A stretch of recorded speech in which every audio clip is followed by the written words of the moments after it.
ಹೇಳಿ ಏನಿಲ್ಲ ಇವತ್ತು ಕಾರ್ಯಕ್ರಮ ಇವತ್ತು ನಮ್ಮ ಮುಳಬಾಗಿಲು PAPSMS ಸೊಸೈಟಿ ವಾರ್ಷಿಕ ಮಹಾಸಭೆ ನಡೀತು.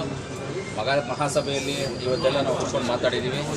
ಮೊದಲು ಏನು ನಮ್ಮ 3 ವರ್ಷಗಳ ಹಿಂದ್ಗಡೆ ನಮ್ಮ ಸೊಸೈಟಿಗೆ ನಾನು ಅಧ್ಯಕ್ಷನಾದಾಗ ಆ ಟೈಮಲ್ಲಿ ಸೊಸೈಟಿನಲ್ಲಿ ಒಂದು 47 ಲಕ್ಷ ಟ್ರಾನ್ಸಾಕ್ಷನ್ ಇತ್ತು. ಇವತ್ತು ಅದು 3 ಕೋಟಿಗೆ ಟ್ರಾನ್ಸಾಕ್ಷನ್ ಆಗಿದೆ ವರ್ಷಕ್ಕೆ. ಆಮೇಲೆ ಆವಾಗ ನಾವು ಒಂದು 140-150 ಟನ್ನು ಮಾರ್ತಾಯಿದ್ವಿ. ಇವತ್ತು 900 ಟನ್ ಗೊಬ್ಬರವನ್ನು ನಾವು ಮಾರ್ತಾಯಿದ್ವಿ. ಇವತ್ತು ಗೊಬ್ಬರನೇ ಅಲ್ಲ, ಅದಕ್ಕೆ ಫರ್ಟಿಲೈಸರ್ಸ್ ಬಿಟ್ಟು ಆಮೇಲೆ ಪೆಸ್ಟಿಸೈಡ್ಸ್ ಕೊಡ್ತಾಯಿದ್ದೀವಿ, ಆಮೇಲೆ ಸ್ಟೇಷ್ನರಿ ಕೊಡ್ತಾಯಿದ್ದೀವಿ, ಆಮೇಲೆ ಡ್ರಿಪ್ಪು ಈ ಥರದ್ದು ಡ್ರಿಪ್ಪಿಗೆ ಸಂಬಂಧಪಟ್ಟಿದ್ದು ಅದನ್ನು ಕೊಡ್ತಾಯಿದ್ದೀವಿ.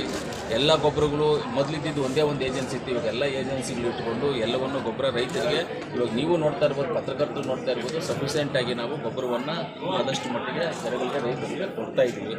ನಮ್ಮ ಮಹಾಸಭೆಯಲ್ಲಿ ಮುಖ್ಯವಾಗಿ ಹೇಳಬೇಕಂತಂದರೆ ಇವತ್ತು ಯಾರೇ ಆಗಲಿ ಒಂದು ರೈತರು ಯಾವುದೇ ಒಂದು ಆರೋಪವನ್ನು ಮಾಡಿಲ್ಲ ಇಲ್ಲ ನಮ್ಮ ಮೇಲೆ. ಯಾಕಂತಂದರೆ ನಮ್ಮ ಡೈರೆಕ್ಟರ್ಸು ಆಗ್ಬೋದು, ನಾವೆಲ್ಲ ಡೈರೆಕ್ಟರ್ಸು ನಾನು ಸೇರಿಕೊಂಡು ನಮ್ಮ ಅಫಿಷಿಯಲ್ಸು ಸೇರಿಕೊಂಡು ತುಂಬ ನಿಯತ್ತಾಗಿ ಸಿಸ್ಟಮ್ಯಾಟಿಕ್ ಆಗಿ ಪದ್ಧತಿಯಾಗಿ ನಾವು ಸೊಸೈಟಿಯನ್ನು ನಡ್ಸ್ಕೊಂಡು ಹೋಗ್ತಾ ಇದ್ದೀವಿ. ಅದಕ್ಕೆ ಇವತ್ತು ಮಹಾಸಭೆಯಲ್ಲಿ ಯಾರು ಏನು ಮಾತಾಡದೆ ಸೈಲೆಂಟಾಗಿ ಕರೆಕ್ಟಾಗಿದೆ ಅಂದರು. ನಾವು ಈ ವರ್ಷ ಲಾಭನೂ 18 ಲಕ್ಷ ಲಾಭದಲ್ಲಿದ್ದೀವಿ.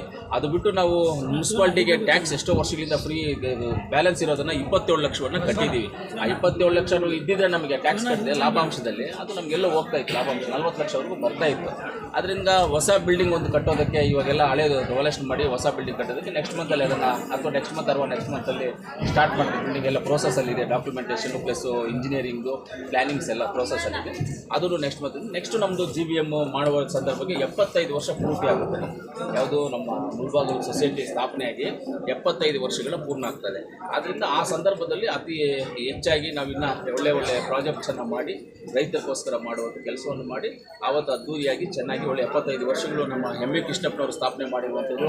ಎಂ.ವಿ. ಕೃಷ್ಣಪ್ಪನವರು, ನಮ್ಮ ಆಲಂಬೂರು ಸೀನಣ್ಣವರು, ಬೀರೇಗೌಡರು, ನಮ್ಮ ನಂಗ್ಲಿ ಮುನಿಯಪ್ಪನವರು ಇಂಥವರೆಲ್ಲ ಇದ್ದಾಗ ಇದನ್ನೆಲ್ಲ ರಾಮೇಗೌಡರು, JM ರೆಡ್ಡಿಯವರು, ಉದ್ದಿನ ರಾಮೇಗೌಡರು ಇವರೆಲ್ಲ ಸೇರಿ ಇದನ್ನು ಮಾಡಿ ಕಾಪಾಡ್ಕೊಂಡು ಬಂದಿರುವಂಥ ಒಂದು ಆಸ್ತಿ PAPSMS. ಅದರಿಂದ ಇದನ್ನು ಅವ್ರ ಹೆಸರುಗಳೆಲ್ಲ ನಿಲ್ಲಿಸಬೇಕು ಅನ್ನೋ ಒಂದು ಉದ್ದೇಶದಿಂದ ನಾವು ವಜ್ರ ಮಹೋತ್ಸವ ಅಂತ ನೆಕ್ಸ್ಟ್ ಏನು 75 ವರ್ಷಗಳಿಗೆ ವಜ್ರ ಮಹೋತ್ಸವ ಮಾಡಬೇಕು. ನೆಕ್ಸ್ಟ್ ಇಯರ್ GBM ಖಂಡಿತವಾಗಿ ಮಾಡಿ ರೈತರಿಗೆ ಒಳ್ಳೆ ಸುದ್ದಿಯನ್ನು ಕೊಡ್ತೀವಿ. ಸಂದರ್ಭದಲ್ಲಿ ನಾವು ಕೋರ್ಟ್ ವಿಚಾರಕ್ಕಾಗಿ ನಾವು ಮಾತಾಡಬಾರ್ದು. ಕೋರ್ಟ್ ವಿಚಾರ ಯಾಕಂದರೆ ಕೋರ್ಟ್ಗೆ ಒಂದು ಗೌರವ ಕೊಡಬೇಕು. ಅದರಿಂದ ಏನು ಅವ್ರಿಗೆ ಇವತ್ತು ಆದೇಶ ಆಗಿದೆ ಅದಕ್ಕೆ ಮೇಲೆ ಇನ್ನು ಹೈಯರ್ ಕೋರ್ಟ್ಗೆ ಹೋಗೋದಕ್ಕೆ ಅವಕಾಶ ಇದೆ. ಖಂಡಿತವಾಗ್ಲೂ ಲೀಗಲ್ ಆಗಿ ಏನು ಇದೆ ಅಂತ ಅದು ಲೀಗಲ್ ಅಡ್ವೈಸರ್ತಿಂದ ಅವರಿಗೆ ಅದು ಕಾನೂನು ಪ್ರಕಾರವಾಗಿ ಅವ್ರು ಹೋಗ್ತಾರೆ. ರೈತರಿಗೆ ಬರ ಪರಿಹಾರ ಏನಾದರೂ ಖಂಡಿತವಾಗ್ಲೂ ಕೋಲಾರ ಜಿಲ್ಲೆ ಬರ ಅನ್ನೋದನ್ನು ಲಿಸ್ಟ್ ಆಗಿದೆ. ಕೋಲಾರ ಜಿಲ್ಲೆ ಎಲ್ಲ ಆಗಿದೆ, ಯಾವುದೇ ತಾಲೂಕು ಅಂತಿಲ್ಲ, ಎಲ್ಲ ತಾಲೂಕುಗಳು ಬರಕ್ಕೆ ಸೇರ್ಕೊಂಡಿದ್ದಾವೆ.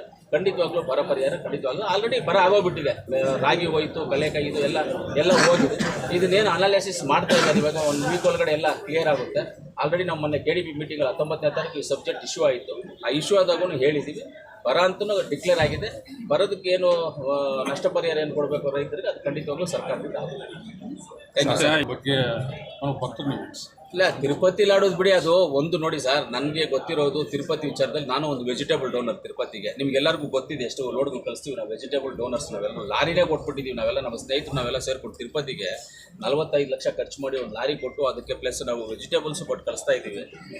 ತಿರುಪತಿನಲ್ಲಿ 2 ಲ್ಯಾಬ್ ಇದೆ. ಯಾವುದೇ ತರಕಾರಿ ಆಗ್ಬೋದು, ಅಕ್ಕಿ ಆಗ್ಬೋದು, ಏನೇ ಆಗ್ಬೋದು, ಫಸ್ಟ್ ಕೆಳಗಡೆಗೆ ಹೋಗಬೇಕು, ಅವರು ಆ ಲ್ಯಾಬಲ್ಲಿ ಚೆಕ್ ಮಾಡಬೇಕು. ಆ ಲ್ಯಾಬಲ್ಲಿ ಚೆಕ್ ಮಾಡಿ ಆದ ನಂತರ ಆ ರಿಪೋರ್ಟ್ ಎತ್ಕೊಂಡು ಬೆಟ್ಟದ ಮೇಲೆ ಹೋಗಬೇಕು.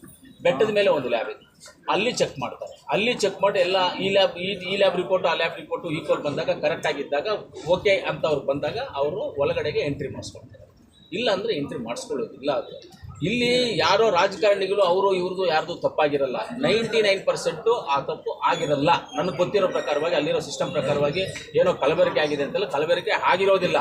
ಹಂಗೂ ಏನಾದರೂ ಕಲಬೆರಕೆ ಆಗಿದ್ದರೆ ಅದಕ್ಕೆ ಕಾರಣ ಅಲ್ಲಿರ್ತಕ್ಕಂಥ ಲ್ಯಾಬ್ ಆಫೀಸರ್ಸೇ ಮಾತ್ರ. ಇವಾಗ ನಾವಿರ್ತೀವಿ, ಇವಾಗ ನಮ್ಮ ಸೆಕ್ರೆಟರಿ ಇದ್ದಾರೆ, PAPSMSನ ಜವಾಬ್ದಾರಿ ನೋಡ್ಕೊಳ್ಳುವಂಥವ್ರು ಅವ್ರು ನೋಡ್ಕೋಬೇಕು, ನಾನೇ ನೋಡ್ಕೊಳ್ಳೋಕ್ಕಾಗೋದಿಲ್ಲ. ಅದನ್ನು ಹಂಗೆ ಆ ಆಫೀಸರ್ಸ್ ನೋಡ್ಕೋಬೇಕಾಗಿತ್ತು. ಮಿಕ್ಸ್ ಆಗಿದೆಯಾ ಇಲ್ವಾ ಏನು ಅನ್ನೋದನ್ನು ನೋಡಬೇಕಾಗಿತ್ತು. ಅದನ್ನು ನೋಡಿದ್ರೆ ಮಿಸ್ಯೂಸ್ ಆಗಿ ಹಂಗೂ ಏನಾದರೂ ಅದಕ್ಕೆ ಏನಾದರೂ ಮಿಕ್ಸಿಂಗ್ ಮಾಡಿದರೆ ಅದೇನಾದರೂ ಇದ್ದರೆ ಅಲ್ಲಿರುವಂಥ ಅಧಿಕಾರಿಗಳ ಮೇಲೆ ಆರೋಪ ಮಾಡ್ತಾನೆ, ಇದು ರಾಜಕಾರಣಿಗಳ ಮೇಲೆ ಆರೋಪ ಮಾಡಿದ್ರೆ. ಇನ್ನೊಂದು ಮುಖ್ಯವಾಗಿ ತಿರುಪತಿ ಲಡ್ಡು ವಿಷಯ ಗೊತ್ತಾಗಿದ್ದು ಏನೋ ಹಿಂಗೆ ಆಗಿದ್ರು ಅಂದ್ರೂ ನಾನು ಮಾನ್ಯ ಆಂಧ್ರ ಪ್ರದೇಶ ಮುಖ್ಯಮಂತ್ರಿಗಳಿಗೂ ಅಷ್ಟೇ ಕೇಳ್ಕೊಳ್ತೀನಿ, ಇದನ್ನು ಪ್ರಚಾರ ಮಾಡಬಾರ್ದಾಗಿತ್ತು. ಇದು ಒಂದು ನಮ್ಮ ಧರ್ಮದ ಒಂದು ವಿಚಾರ. ಪ್ರಚಾರ ಮಾಡದೆ ಇದನ್ನ ಒಳಗಡೆನೆ ಇಟ್ಕೊಂಡು ಆಫೀಸರ್ಸ್ನ ಯಾರನ್ನ ತೆಗಿಬೇಕು, ಇದಕ್ಕೆ ಆ ಟೈಮಲ್ಲಿ ಯಾರಿದ್ರು ಏನಿದ್ರು ಅವ್ರ ಮೇಲೆ ಏನಾದರೂ ಕಾನೂನು ಕ್ರಮ ತಗೊಂಡು ಇದು ಮಾಡಬೇಕಾಗಿದೆ. ಇದನ್ನ ಏನು ಮಾಡ್ತಾ ಇದ್ದೀವಿ, ರಾಜಕೀಯಕ್ಕೆ ಉಪಯೋಗಿಸ್ಕೊಳ್ತಾ ಇದ್ದಾರೆ. ಆದರೆ ಯಾರು ಇದನ್ನ ರಾಜಕೀಯಕ್ಕೆ ಉಪಯೋಗಿಸ್ಕೊಳ್ತಾ ಇದ್ದಾರೆ, ಇದನ್ನ ನಿಜ ಮಾತಾ ಸುಳ್ಳು ಮಾತಾ ಅನ್ನೋದು ಇನ್ನೂ ಗೊತ್ತಿಲ್ಲ ನಮಗೆ. ನಾವೇನು ರಿಪೋರ್ಟ್ಸ್ ನೋಡಿಲ್ಲ. ಆದರೆ ಇದಕ್ಕೆಲ್ಲ ಪರಿಹಾರ ಯಾವಾಗ ಅಂದರೆ ತಿರುಪತಿ ವೆಂಕಟರಮಣ ಸ್ವಾಮಿ ಅವರೇ ನೋಡ್ಕೊಳ್ತಾರೆ, ಅವರೇ ಅದಕ್ಕೆ ಪರಿಹಾರ ಕೊಡ್ತಾರೆ. Thank you sir.